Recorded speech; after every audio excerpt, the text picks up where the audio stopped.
Hello everyone, welcome to WiFi study which a part of an academy group. दोस्तों, आज की इस video में हम देखने वाले हैं कुछ और इम्पोर्टेंट क्वेश्चन आंसर जो कि एग्जाम के पॉइंट ऑफ व्यू से काफ़ी इंपॉर्टेंट होंगे। तो आप इस वीडियो को शुरू से लेकर एंड तक देखिएगा और वीडियो पसंद आए तो दोस्तों प्लीज़ इसको लाइक कर दिया करें और अपने दोस्तों के साथ में ज़रूर शेयर किया करें। अभी देखिए, टेलीग्राम अगर आप लोगों ने ज्वाइन नहीं किया तो सौरभ मलिक ऑफिशियल नाम से एक टेलीग्राम है, इसको ज्वाइन कर लेना। यहाँ पे आप लोगों को हर एक वीडियो का पीडीएफ और अनअकैडमी पर दोस्तों मेरी फ्री क्लासेस होती हैं, एक तो 2:30 बजे और एक रात में 11 बजे। दोनों क्लासेस के लिंक भी आपको इसी टेलीग्राम पर मिल जाएंगे। अनअकैडमी प्लस के सारे बेनिफिट आपको मिल जाते हैं, जैसे कि live classes, structured course, weekly test, unlimited access और भी सारे बेनिफिट जब आप अनअकैडमी पर कोई भी कैटेगरी में सब्सक्रिप्शन ज्वाइन कर लेते हैं और कोड यूज करेगा StudyTen, इससे आपको मैक्सिमम डिस्काउंट मिल जाएगा। अभी दोस्तों ये आपका crack SSC exam 2022 with PYQs and section wise test, इसमें आप लोग एनरोल कर लीजिएगा और कोड यूज करेगा StudyTen। इसमें आप 5000 का जो है वाउचर जीत सकते हैं, गिफ्ट वाउचर, जो कि काफ़ी इंपॉर्टेंट होगा एग्जाम के पॉइंट ऑफ व्यू से। अनअकैडमी का दोस्तों अल्ट्रा कॉम्बैट आपका होने वाला है 24 अप्रैल को। इसमें आप StudyTen कोड अप्लाई करके ज्वाइन जरूर कर लीजिएगा। महाअभ्यास बैच और सफलता बैच 6 अप्रैल से शुरू हो चुके हैं, इसमें भी आप लोग को एनरोल करना है और कोड यूज करना है StudyTen, इससे आपको मैक्सिमम डिस्काउंट मिल जाएगा।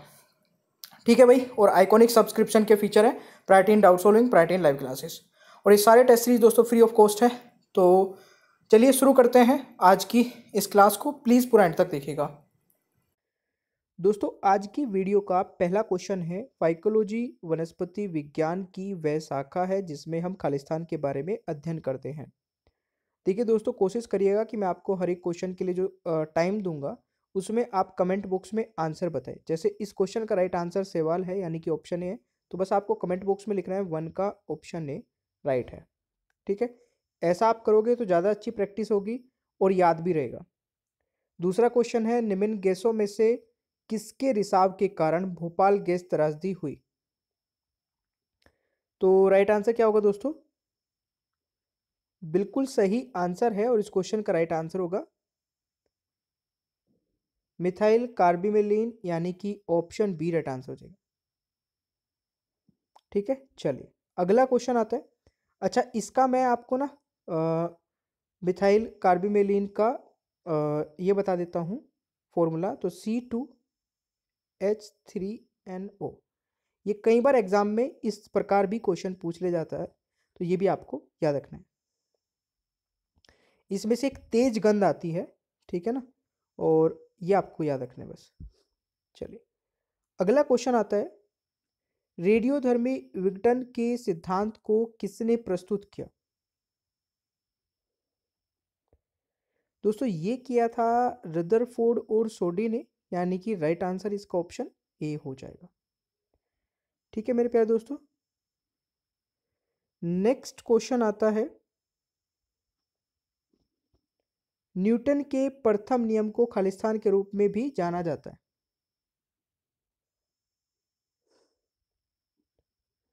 बिल्कुल दोस्तों, इस क्वेश्चन का राइट आंसर हो जाएगा,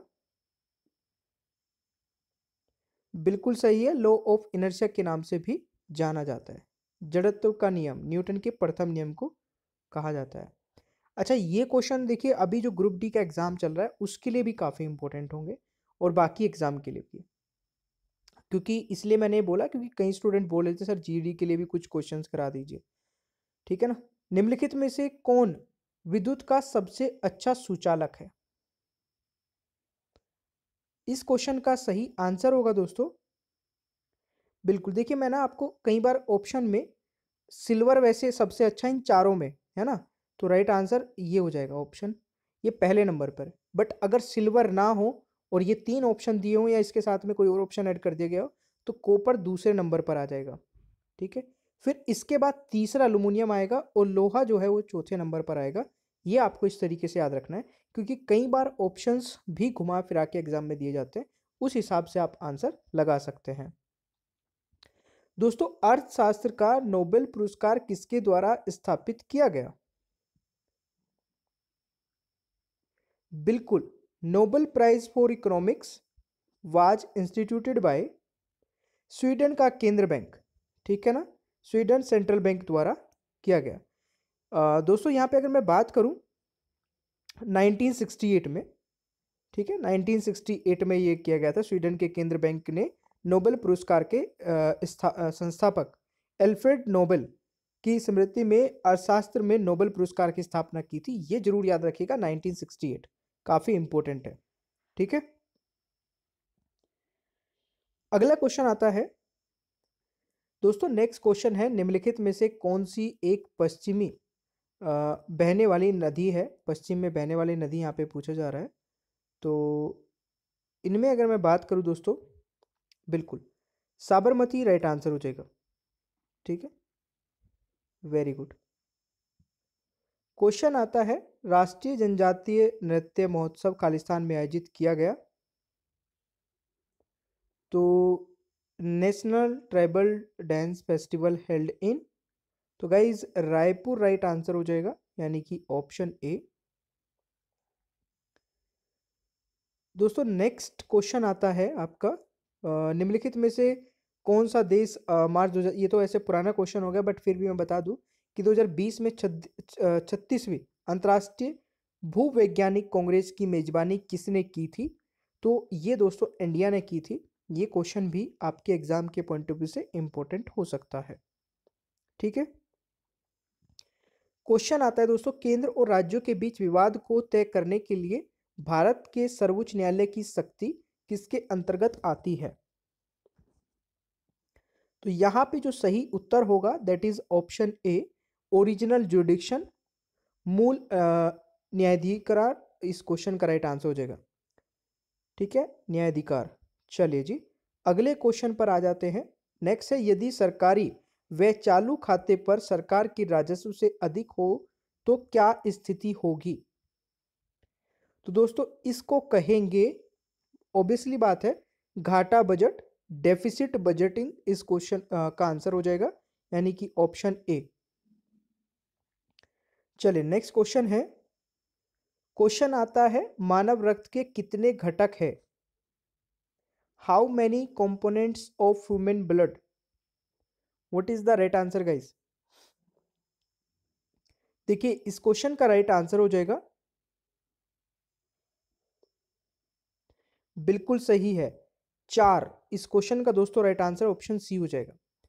तो मानव रक्त के 4 घटक है, जिसमें प्लाज्मा आ जाएगा, लाल रक्त कणिकाएं और वाइट ब्लड सेल्स, और एक आपका आ जाएगा प्लेटलेट्स। ये 4 हो जाएंगे दोस्तों, याद रखिएगा, इंपॉर्टेंट है। क्वेश्चन आता है आपका, किस राज्य या केंद्र शासित प्रदेश ने कोविड-19 का मुकाबला करने के लिए ऑपरेशन शील्ड शुरू किया।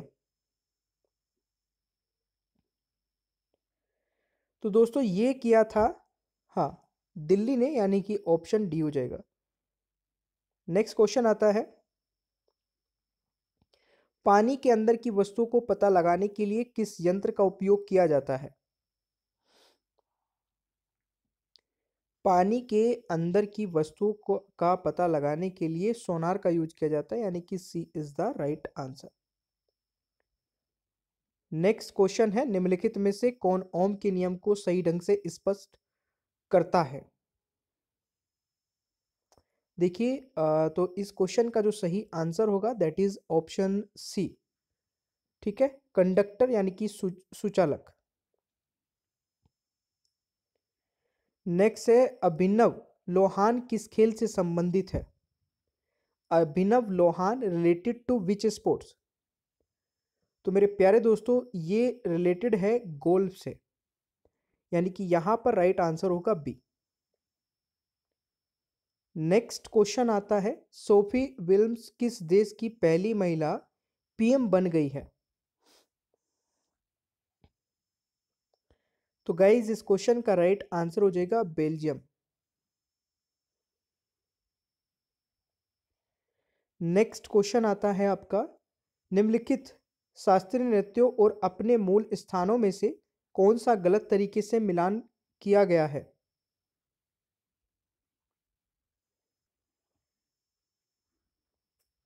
तो गाइज इस क्वेश्चन का जो सही आंसर होगा, बिल्कुल सही है, कुचिपुड़ी, यानी कि राइट आंसर इज डी।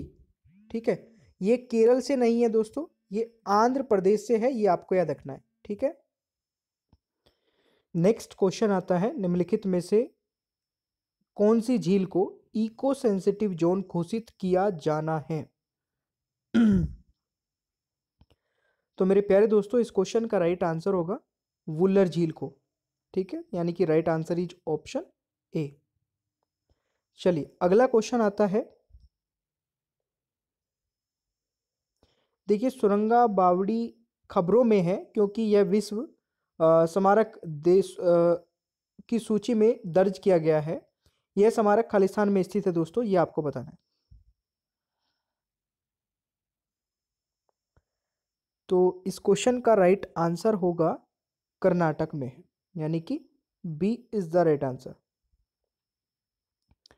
दोस्तों नेक्स्ट क्वेश्चन आता है, सामान्य आंख के लिए स्पष्ट दृष्टि की न्यूनतम दूरी कितनी होती है? सामान्य आंख के लिए स्पष्ट दृष्टि की न्यूनतम दूरी खालिस्तान है, यानी कि 25 सेंटीमीटर। तो right answer is option C, यह आपको याद रखना है। नेक्स्ट क्वेश्चन है, 16 नवंबर को राष्ट्रीय प्रेस दिवस के रूप में मनाया जाता है।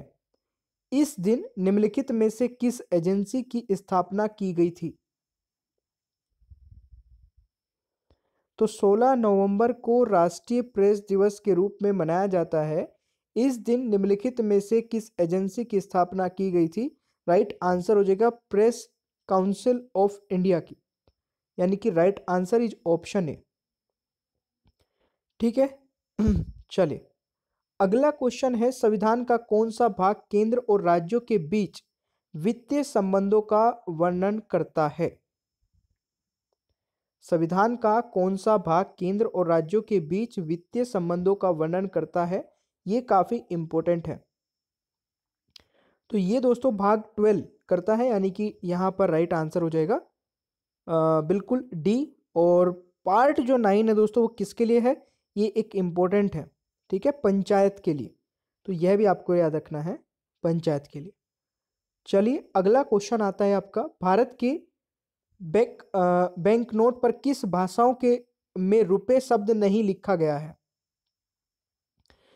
जो नोट होता है दोस्तों, हमारा देश में जो करेंसी चलती है उस पे किस भाषा में, इन चारों में से एक भाषा ऐसी है जिसमें जिसके में शब्दों में नहीं लिखा गया है, रुपए को उस भाषा में नहीं लिखा गया है। तो इस क्वेश्चन का राइट आंसर हो जाएगा मणिपुरी, यानी कि right answer is option A. ठीक है, देखिए हिंदी और इंग्लिश भाषा के अलावा नोट पर दूसरे कुल 15 भाषाओं का इस्तेमाल होता है। और इसके अलावा नोट पर कश्मीरी भी है, मलयालम भी है, मराठी भी है ना, उड़िया भी है, नेपाली, पंजाबी, संस्कृत, तेलुगु, उर्दू, तमिल, कन्नड़, असमी और आपकी मराठी, गुजराती, बंगाली, ये सभी भाषाएं लिखी जाती है। मतलब नोट के पीछे आपने देखा होगा 15 भाषाओं में लिखा होता है। कई बार एग्जाम में यही छोटा सा क्वेश्चन पूछा जाता है कि कितनी नोट पर पीछे जो लिखी होती है भाषा, वो कितनी लिखी होती है? वो 15 होती है दोस्तों, ये भी याद रखना है। क्वेश्चन आता है, अमीबा किस जगत से संबंधित है? तो दोस्तों ये इसका राइट आंसर होगा प्रोटिस्टा, यानी कि right answer is option B. ठीक है, नेक्स्ट क्वेश्चन है, खालिस्तान की खोज 1772 में स्कॉटिश चिकित्सक डेनियल रदरफोर्ड ने की थी। बहुत ही बढ़िया क्वेश्चन है दोस्तों। इस क्वेश्चन का राइट आंसर हो जाएगा नाइट्रोजन की। किसकी दोस्तों? नाइट्रोजन की। देखिए तत्व हाइड्रोजन को एक अधातु के रूप में वर्गीकृत किया गया है और यह अत्यधिक दबाव में धातु बन सकता है। और इसकी अगर मैं बात करूं, इसकी खोज दोस्तों 1766 में हेनरी क्विडन ने की थी। मैं हाइड्रोजन के बारे में बात बता रहा हूँ, सबसे पहले ये ध्यान रखिएगा, है ना। और ये आपको पता चली चुका है, नाइट्रोजन की 1772 में हुई थी, क्योंकि कई बार हाइड्रोजन के बारे में भी पूछे जाते हैं। और हीलियम की खोज की गई थी, फ्रांसीसी एक खगोल शास्त्री थे जिनका नाम था पीरे जेनसेन। तो ये भी आप याद रख सकते हैं। चलिए अगला क्वेश्चन आता है, विद्युत और चुंबकत्व के बीच की कड़ी की खोज किसने की थी? तो राइट आंसर दोस्तों माइकल फैराडे हो जाएगा, यानी कि C is the right answer, Michael Faraday. Question आता है, राष्ट्रपति बिल को मंजूरी देने से रोक सकती है, यह शक्ति किस अनुच्छेद के तहत लिखी गई है?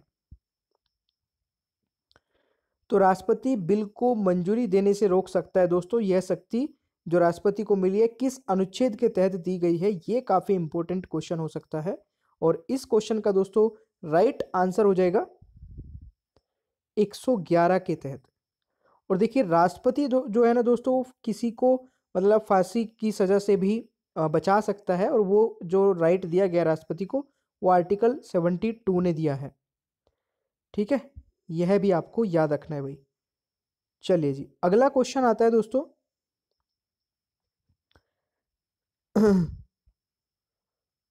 सॉरी, नेक्स्ट है, कृषि के संदर्भ में बरानी शब्द खालिस्तान को संदर्भित करता है, जल्दी बताइए। तो ये करता है, बिल्कुल सही है, बरसाती खेती के लिए, यानी कि सी राइट आंसर हो जाएगा।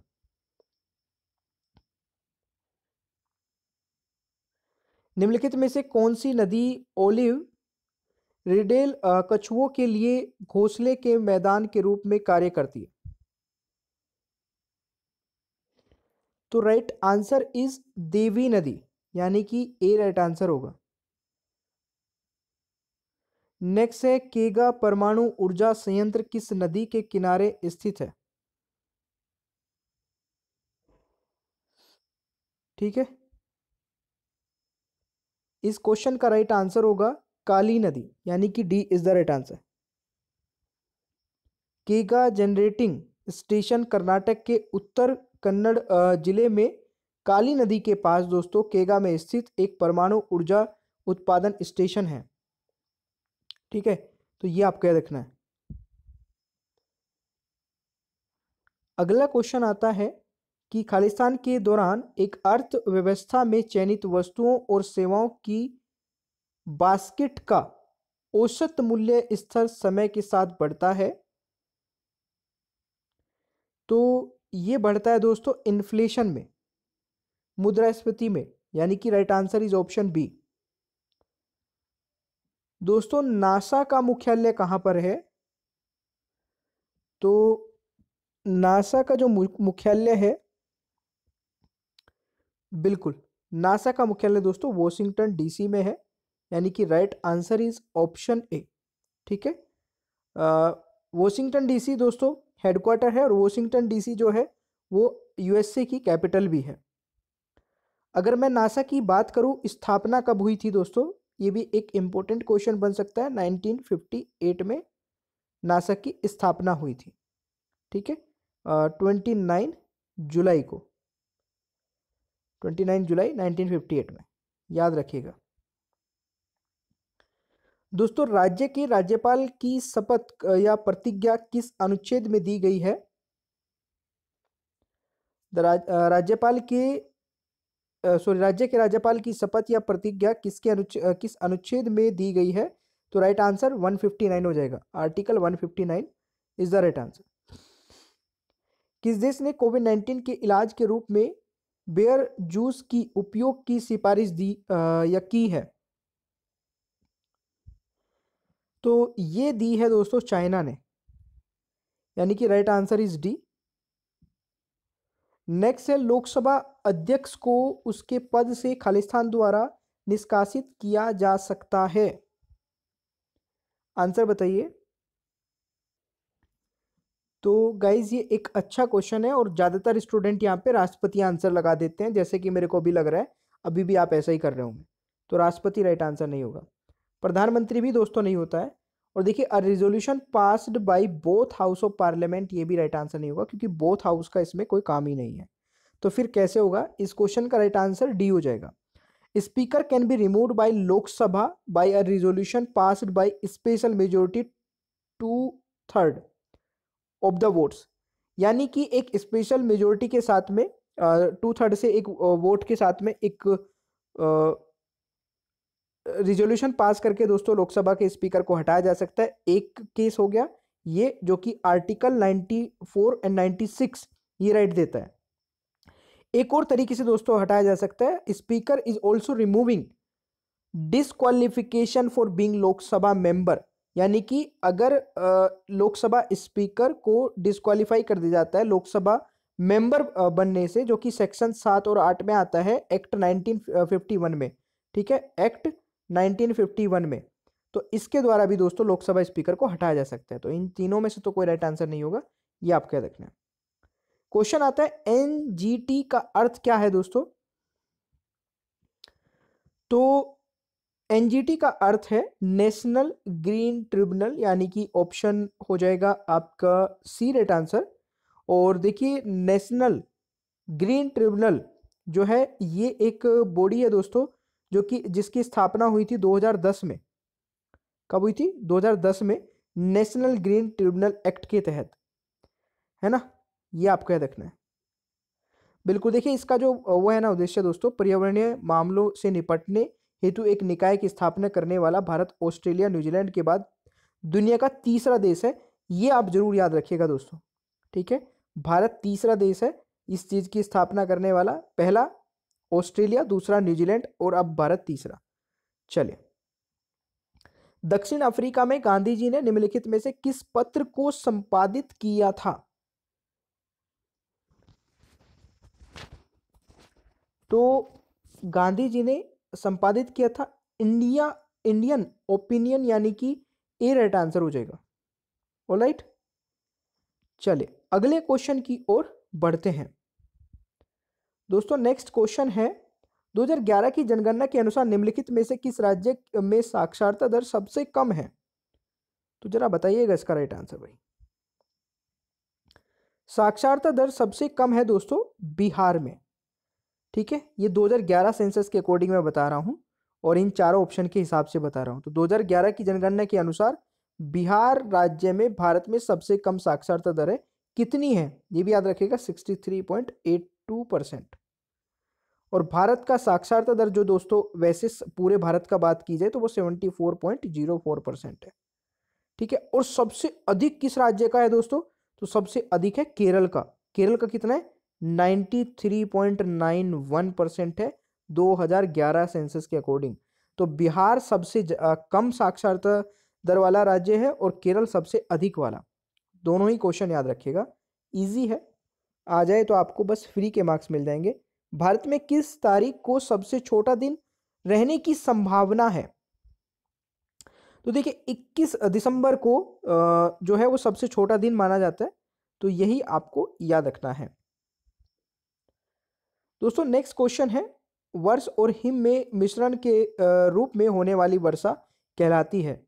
जब हम बोलते हैं ओले पड़ गए भाई, ठीक है ना, तो सीधी सी बात है, जब ओले भी पड़ते हैं और वर्षा भी होते हैं उसे ओले के साथ वर्षा बोल देते हैं। तो ये आपको याद है। स्नो नहीं बोलते हैं भाई, कई सारे स्टूडेंट जो है वो स्नो भी लगा देते हैं। तो चलिए नेक्स्ट क्वेश्चन आता है। फ्यूज तार खालिस्तान के मिश्र धातु से बना होता है। फ्यूज तार दोस्तों एक ऐसा तार होता है जब हम पूरे घर की मतलब लाइट की जो कनेक्टिविटी है वो हम एक जगह पे, ऐसी जगह पे मतलब एक फ्यूज तार लगा के छोड़ देते हैं। जब कभी घर पे कोई भी ऐसी चीज का प्रेशर पड़ता है या लोड पड़ता है तो हमारा सबसे पहले फ्यूज फट जाता है, मतलब वो कनेक्टिविटी वहां से लाइट की टूट जाती है। तो जो फ्यूज तार होता है वो किसका बना होता है? वो टीन और लेड का बना होता है, यानी कि सी राइट आंसर हो जाएगा, ठीक है। चलिए क्वेश्चन आता है अवयवीय स्थिति के तहत जैविक सामग्री का जीवाणु अपघटन है। तो दोस्तों इसका हो जाएगा फर्मिनेशन, यानी कि राइट आंसर ही जो ऑप्शन है। किस देश ने निजी स्कूलों में विदेशी पाठ्यक्रम और विदेशी स्वामित्व पर रोक लगा दी है? तो राइट आंसर दोस्तों सी हो जाएगा, चाइना, ठीक है। China is the right answer. UDP is आ,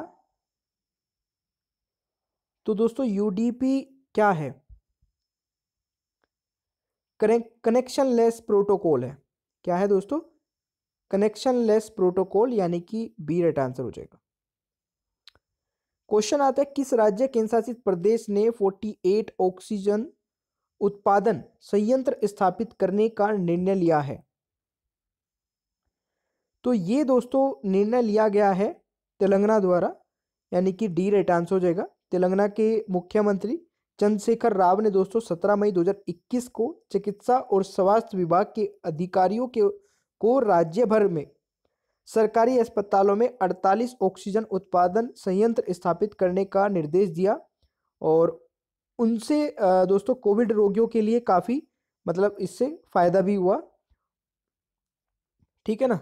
चले नेक्स्ट क्वेश्चन है, भारत में पश्चिमी तट के उत्तरी भाग को के रूप में जाना जाता है? तो इसे जाना जाता है दोस्तों कोंकण तट, यानी कि ए राइट आंसर होगा। ठीक है जी। चले क्वेश्चन आता है आपका, पौधों की वृद्धि के लिए आवश्यक 3 प्राथमिक पोषक तत्व कौन से हैं? तो ये 3 पोषक तत्व है दोस्तों, पौधों की वृद्धि के लिए आवश्यक 3 प्राथमिक पोषक तत्व है, नाइट्रोजन, फास्फोरस और पोटेशियम, यानी कि ए राइट आंसर होगा।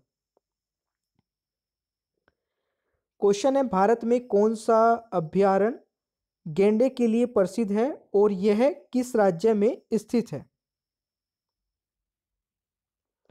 दोस्तों राइट आंसर हो जाएगा काजीरंगा, असम, यानी कि आपका बी राइट आंसर होगा। भारत में काजीरंगा राष्ट्रीय उद्यान अपने गैंडे के लिए प्रसिद्ध है, और यह असम के गोलका घाट और नौगांव जिले में स्थित है। इस अभ्यारण्य में दोस्तों दुनिया के गैंडे का आबादी 2/3 हिस्सा है, और यह यूनेस्को की विश्व धरोहर स्थल में है। ठीक है, 2/3 आबादी है इसमें गैंडों की, तो ये भी आपको याद रखना है। दोस्तों डेविस कप खालिस्तान खेल से संबंधित है? तो देखिए डेविस कप जो है बिल्कुल सही लॉन टेनिस से संबंधित है, यानी कि राइट आंसर बी हो जाएगा। ठीक है, चलिए जी अगला क्वेश्चन आता है, वर्ष 2020 के लिए मिस यूनिवर्स का ताज किसे चुना गया है? तो एड्रिया मेजा इस क्वेश्चन का दोस्तों राइट आंसर हो जाएगा। मेक्सिको की है ये एड्रिया मेजा, जिनको 16 मई 2021 को 69वें संस्करण में मिस यूनिवर्स 2020 का ताज पहनाया गया, और इनकी जो उम्र है दोस्तों वो 26 साल की है ये, और ये इतना ही आपको याद रखना है। ठीक है ना। चले ग्रीन बैंकिंग का अर्थ क्या है? ग्रीन बैंकिंग मीन्स, तो इसका मतलब है banks financing agriculture, green banking का ये मतलब है। नेक्स्ट है, स्वतंत्र भारत के अंतिम गवर्नर जनरल कौन थे? तो स्वतंत्र भारत के अंतिम गवर्नर जनरल दोस्तों सी राजगोपालाचारी थे, यानी कि बी राइट आंसर हो जाएगा। नेक्स्ट क्वेश्चन है, एक ताजा अंडा जब खारे पानी में रखा जाता है तो दोस्तों क्या होता है? तो देखिए एक ताजा अंडा जब खारे पानी में हम रखेंगे तो फ्लोट होने लग जाएगा, यानी कि उसमें तैरने लग जाएगा। ठीक है, देखिए ताजा अंडा जो होता है वो खारे पानी में क्यों तैरता है? क्योंकि खारे पानी का जो घनत्व होता है वो अंडे के घनत्व से अधिक होता है। ये इतना तो आप समझते ही होंगे। नेक्स्ट क्वेश्चन है, बीटी बैंगन के रूप में जाना जाने वाला बैंगन का अनुवांशिक रूप से इंजीनियर रूप विकसित किया गया है, इसका उद्देश्य क्या है? तो दोस्तों इसका राइट आंसर हो जाएगा, इसे कीट प्रतिरोधी बनाने के लिए, टू मेक इट पेस्टिसाइड, इस क्वेश्चन का राइट आंसर हो जाएगा। क्वेश्चन आता है दोस्तों, वैश्विक खाद्यान्न उत्पादन में अधिकतम योगदान देने वाली 3 फसलें हैं वैश्विक खाद्यान्न उत्पादन में। ठीक है ना, maximum global food grain production are, तो इसमें दोस्तों वीट आ जाएगा, राइस और मेज, यानी कि राइट आंसर इज गेहूं। ठीक है, गेहूं, चावल और मक्का। ऑप्शन डी हो जाएगा। दोस्तों नेक्स्ट है, निम्नलिखित में से कौन एक तृतीय गतिविधि है? तो तृतीय गतिविधि इनमें से देखिए, ट्रेडिंग, व्यापार, ये तृतीय गतिविधि है। नेक्स्ट है, 1866 में दादा भाई नौरोजी द्वारा स्थापित किया गया ईस्ट इंडिया एसोसिएशन निम्न में से कौन सा शहर है? दोस्तों लंदन हो जाएगा राइट आंसर। याद रखिएगा, London is the right answer. East India association की स्थापना दादा भाई नौरोजी ने 1866 में लंदन में भारतीय और सेवानिवृत्ति ब्रिटिश अधिकारियों के सहयोग से की थी। दोस्तों क्वेश्चन आता है, निम्नलिखित में से कौन सा ग्लोबल वार्मिंग का प्रभाव होने की सबसे कम संभावना है? तो राइट आंसर दोस्तों क्या होगा? Decrease rate of photosynthesis in vegetation, यानी कि राइट आंसर हो जाएगा ऑप्शन सी, वनस्पति में प्रकाश सन की घटती हुई दर। भारत के किस राज्य में जंक फूड फैट टैक्स लागू किया गया है? जंक फूड पर फैट टैक्स लागू किया गया है। तो देखिए, जंक फूड पर फैट टैक्स लगाने वाला राज्य आपका कौन सा है? ये है केरल, यानी कि right answer is B. Question है, भारत में गांधी जी का पहला सत्याग्रह किस स्थान पर हुआ था? तो भारत में गांधी जी का पहला सत्याग्रह दोस्तों चंपारण में हुआ था, यानी कि राइट आंसर ऑप्शन ए हो जाएगा। ठीक है, नेक्स्ट है, राष्ट्रीय राजमार्ग के विकास के लिए स्वर्णिम चतुर्भुज परियोजना किसके द्वारा शुरू की गई थी? तो ये की गई थी अटल बिहारी वाजपेयी जी द्वारा, यानी कि डी राइट आंसर हो जाएगा। क्वेश्चन है, निम्नलिखित में से किस स्रोत का भारत में बिजली उत्पादन में सबसे बड़ा हिस्सा है? तो दोस्तों ये है थर्मल पावर, तापीय ऊर्जा, यानी कि राइट आंसर इज बी। ठीक है भाई, तो देखिए यार, आप लोग ना सेशन को लाइक जरूर कर दिया करें। जो स्टूडेंट लाइक नहीं करते हैं प्लीज, काफी मेहनत लगती है, तो आप सपोर्ट किया करें। ठीक है, चलिए। और देखिए गाइज, एक बहुत ही अच्छा फीचर जो कि अनअकैडमी पर आपको मिल जाता है, जहाँ पे आप रिपोर्ट कर सकते हैं कोई भी inappropriate content in the video. मतलब वीडियो में आपको कुछ भी ऐसा लगता है जो कि स्टडी से रिलेटेड नहीं था, तो आप उसको रिपोर्ट करके अपना प्राइज़ विन कर सकते हैं। ठीक है, नीचे ही डिस्क्रिप्शन बॉक्स में आपको एक फॉर्म मिल जाएगा जिसमें आप ये चीज़ें भेज के, और जो सबसे पहले भेजेगा उसको प्राइज़ मिलेगा। ठीक है, बाकी thank you so much guys, channel को सब्सक्राइब कर लीजिएगा, पीडीएफ भी आप डाउनलोड कर सकते हैं, बेल आइकन को ऑन रखिए और वीडियो को लाइक और शेयर करना भूलिएगा मत। ठीक है, और देखिए अनअकैडमी पर मेरी 2 स्पेशल क्लासेस हो रही है, इसके बारे में मैं बता देता हूँ। एक तो दिन में होती है दोस्तों 2:30 बजे, ठीक है, और एक होती है रात को 11 बजे। दोनों ही इंपॉर्टेंट है, और दोनों क्लासेस को आप कैसे देख पाओगे? नीचे डिस्क्रिप्शन बॉक्स में मेरी प्रोफाइल का लिंक आपको मिल जाएगा, अनअकैडमी प्रोफाइल का लिंक, उस पर क्लिक करना है, फॉलो कर लेना है, और फॉलो करते ही आपके पास नोटिफिकेशंस आने स्टार्ट हो जाएंगे। ठीक है, तो चलिए मिलते हैं नेक्स्ट क्लास में। Thank you so much.